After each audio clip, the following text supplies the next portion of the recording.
Hi everyone, it's me, Nick, the jaded book burner. I don't actually burn books yet. It is Friday night. I just got done eating some dinner. I've got some cookies ready to bake in the oven. So if there's a jump skip in this video, it's just because I'm editing that out and putting that in.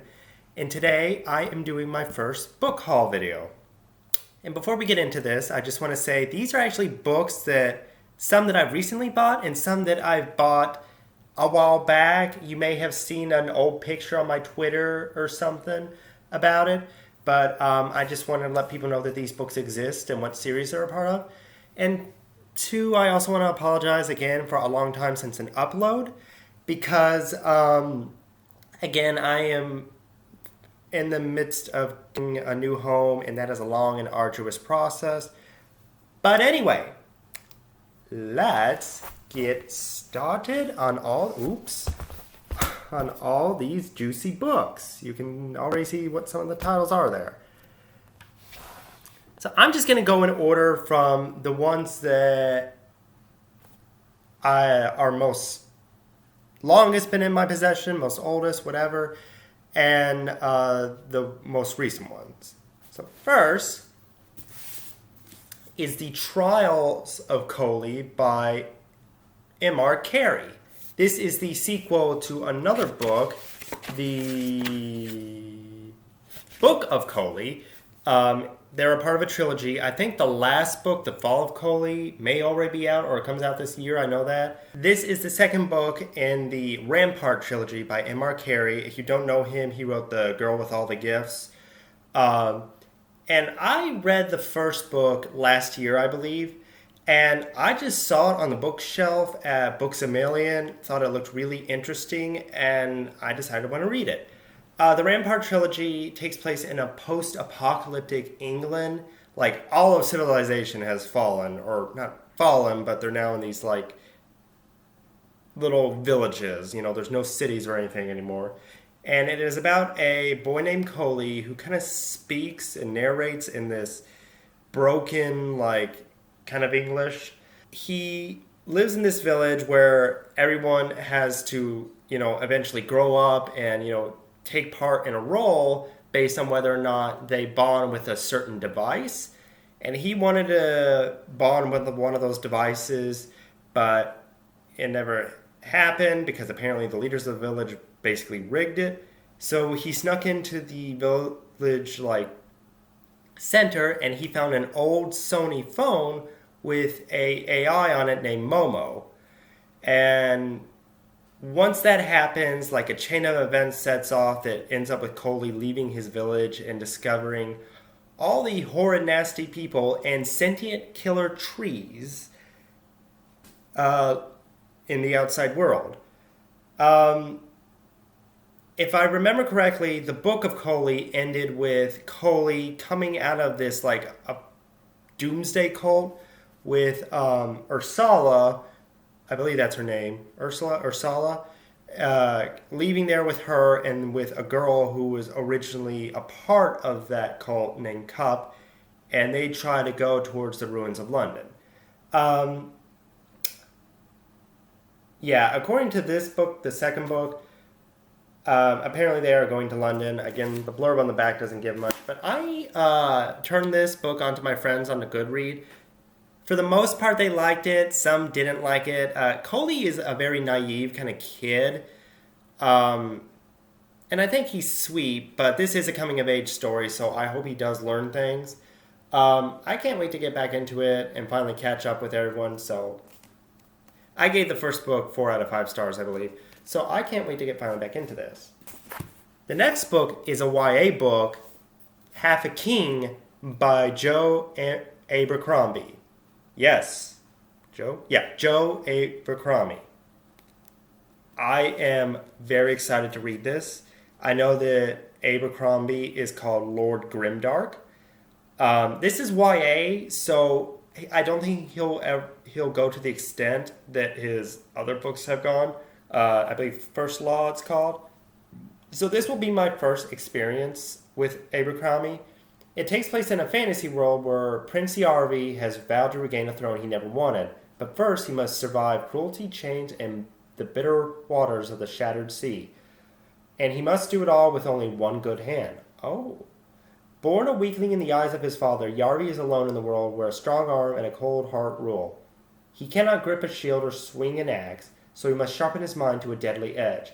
Gathering a strange fellowship of the outcast and the lost, he finds they can do more to help him because the man he finds they can do more to help him become the man he needs to be than any court or nobles could. But even with loyal friends at his side, Yarvi learns that his path may end as it began, in twists, traps, and tragedy. Ooh! I know that Abercrombie's grimdark really has twisted people around. And seeing this as this is his YA, I'm very interested to see how he does it. I've heard that this is pretty dark for a YA. And even the people who didn't really enjoy it said there's a big plot twist that happens. I'm not sure what it is. And people said this was pretty dark for a YA. Which British YA books always tend to be darker than American YA books. I don't know why that is. Maybe just, I don't know. So this, I can't wait to read. The next book is Mazes of Power by Juliet Wade. This book, it takes place in an underground society, Pelismara, where basically the great families of the nobility cling to the mists of their golden age while the city's technology wanes. When a fever strikes and the eminence dies, 17-year-old Tagaret is pushed to represent his family in the competition for heir to the throne. To win would give him the power to rescue his mother from his abusive father and marry the girl he loves. But the struggle for power distorts everything in this highly stratified society, and the fever is still loose among the inbred acceptable nobles. Ooh. Little Games of Thrones. Tagaret's sociopathic younger brother Nicantor is obsessed with their family's success. Nicantor is willing to exploit Tagaret, his mother, and her new servant Alaron to defeat their opponents. Can he be stopped? Should he be stopped? And will they recognize themselves after the struggles have changed them? If you look on Goodreads, this book kind of has a lowish rating, not the worst. Apparently there's some issues that the author tackles that some people felt weren't handled well. So I'm going to read to see how well how well she did it. If I feel like, I know there's been a lot of recent problematic stuff with authors trying to do, serious commentary books about society, and sometimes it hasn't end well or gone well. I will see if this does well. I will read the next book, which is out, which I think is, I forget what it's called. I don't think it's in here yet. This is a part of the Broken Trust, and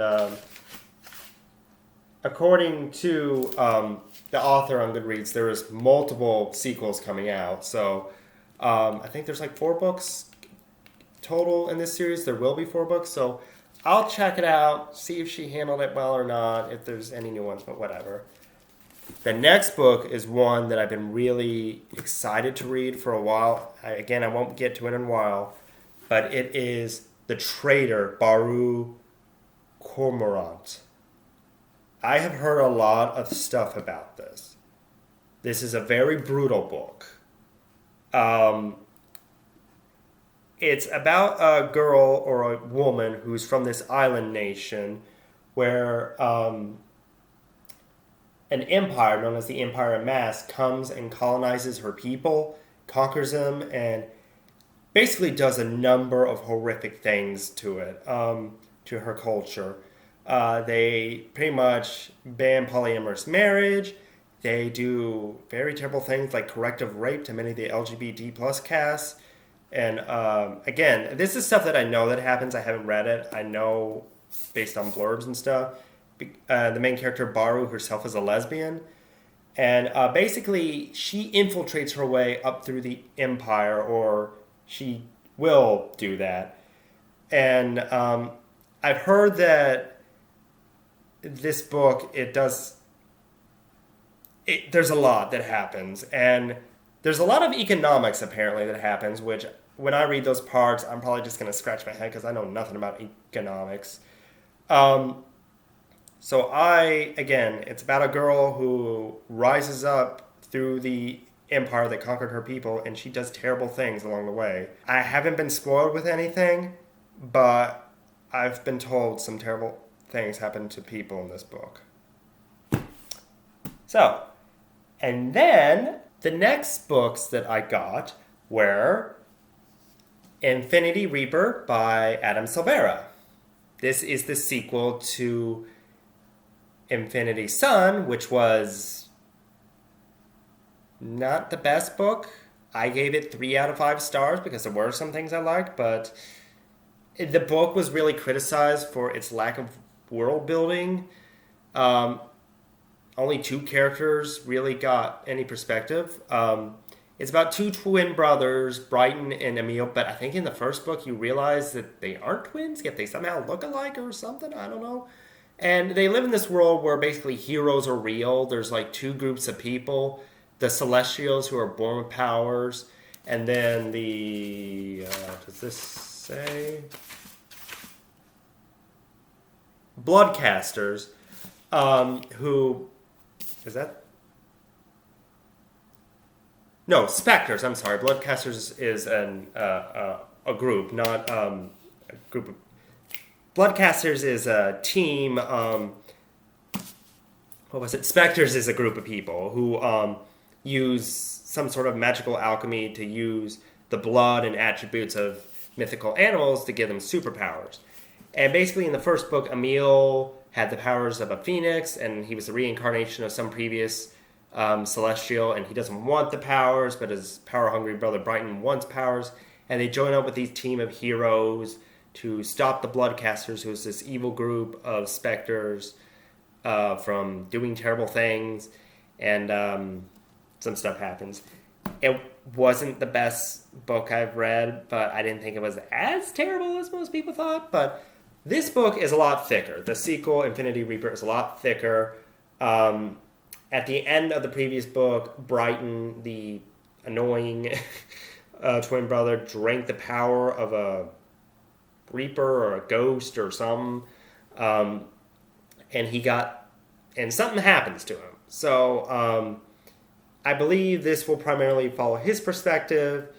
I've heard from some people that Adam Silvera irons out the issues that were present in the first book, but I don't know if this is going to be better.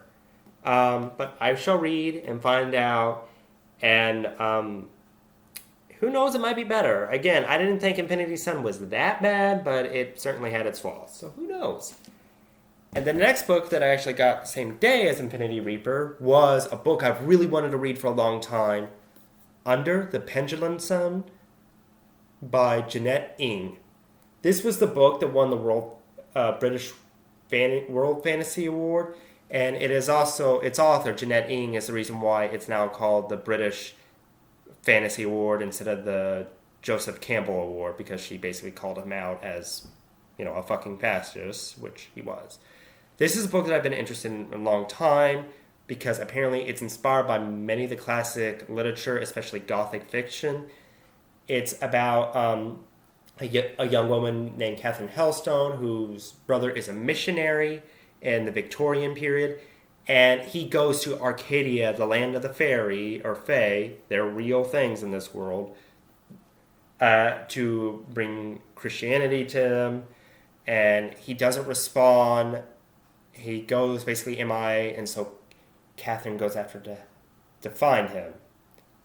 I have been interested in this so much because the author actually did her, I think she got a master's in Renaissance medieval theology or something like that. Or she studied medieval and Renaissance era religion and theology. So she's done her homework. I love authors that do homework on the religious aspects in their books.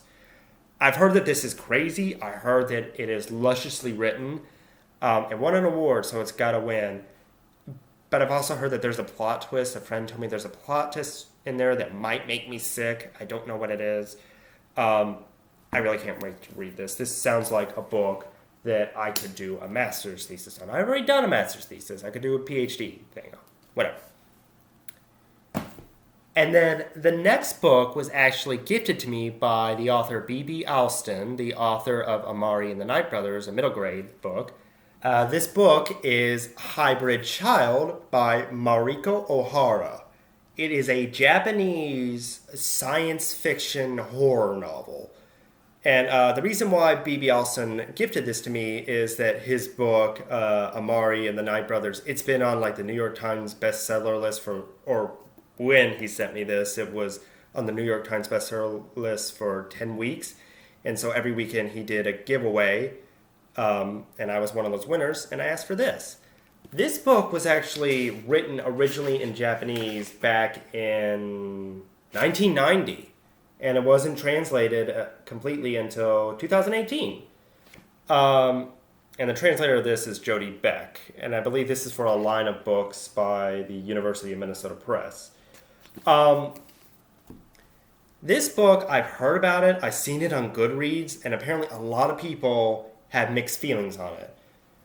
Artificial intelligence is all too real in this classic Japanese science fiction by Mariko Ohara.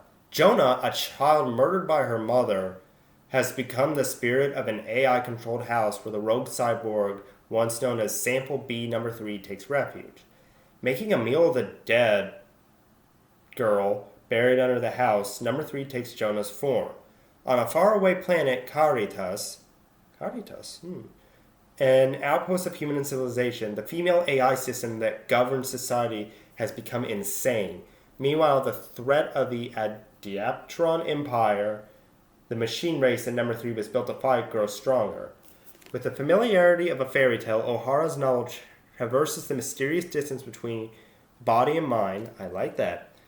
Between the mechanics of life and the ghost in the machine, between the infinitesimal and the infinite. The child as mother, the mother as monster, the monster as hero. This shape-shifting story of nourishment, nurture, and rebirth is a rare feminist work, a speculative fiction, and received the prestigious Seion, I'm sorry if I pronounced that correctly, award in 1991. Hybrid Child is the first English translation of this major work as science fiction by a female Japanese author. Wow. This sounds really messed up and hopefully like a good way. It sounds like Angela Carter's The Passion of New Eve. I've heard like there's a lot of messed up stuff in this, and some people said they felt confused by the message of the book and what happened. And some people were skeptical to call it a feminist novel. I don't know if I can be the judge of that. And also, this is a Japanese author, and most of those people were Westerners, so maybe they just don't understand something about Japanese feminism. I don't claim that I do either. But this sounds messed up, and hopefully it's a good kind of messed up. If there is a good kind of messed up. Okay, and then the next book that I received is one for my classic sci-fi reads, The Female Man by Joanna Russ. This, one of my very first videos on this channel, I mentioned that I was going to read this for my classic sci-fi thing. And this won the, not the Hugo, the Nebula. This was initially published in 1975, so I believe she, I guess 1976 is when she won the Nebula Award for this. But Joanna Russ was a radical lesbian feminist author who basically stuck it to the patriarchy. She did not hold back. And this book, the BookTube Goddess, has really discussed this. In fact, her Femathon book was basically all about this book. It's a book about 4 women who live in 4 different dimensions. One is Joanna, who is basically a self-insert for the author, probably, who lives in the contemporary 1970s. And then there's a woman named Janine, who lives in a world where the Second World War never happened. So the second wave feminist movement never happened. And then there's Janet, a woman who lives in a world where all the men are gone, and it's a lesbian, feminist, matriarchy utopia. And then there's another woman, she isn't mentioned on the blurb back here, named Jael, who comes from a world where women are at war with men. So, this is interesting because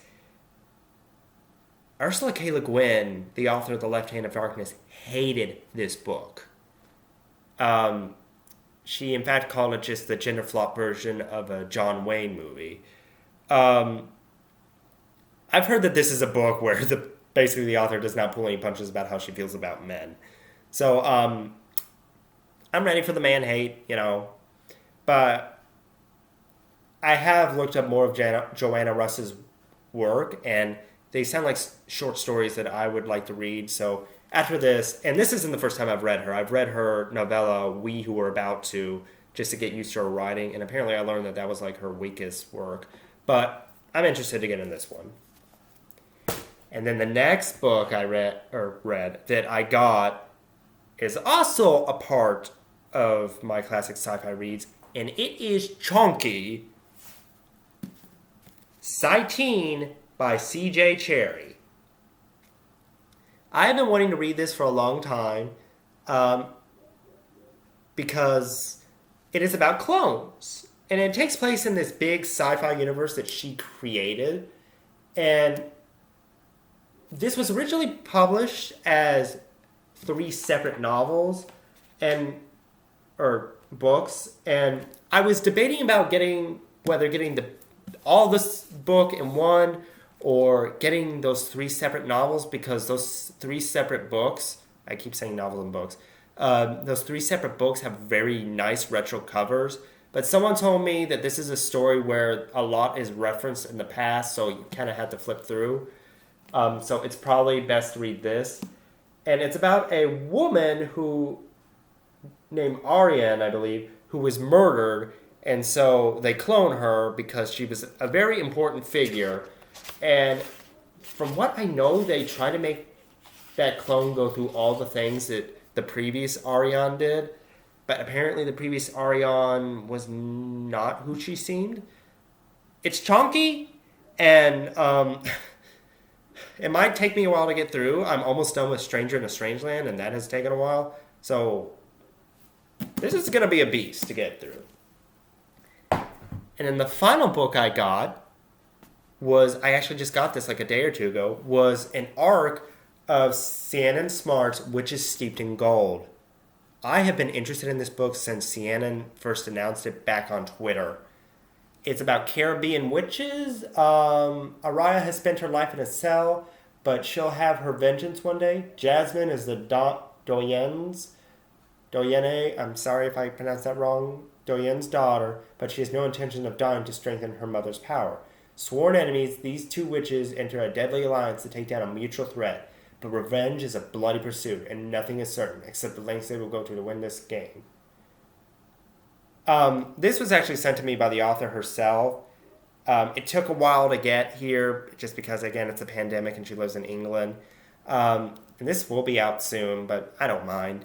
So I am interested to read it because I love witches. Witches. I love the Brooklyn Brujas trilogy by Zoraida Cordova. Anything with a witch that is a nice spin on it will do.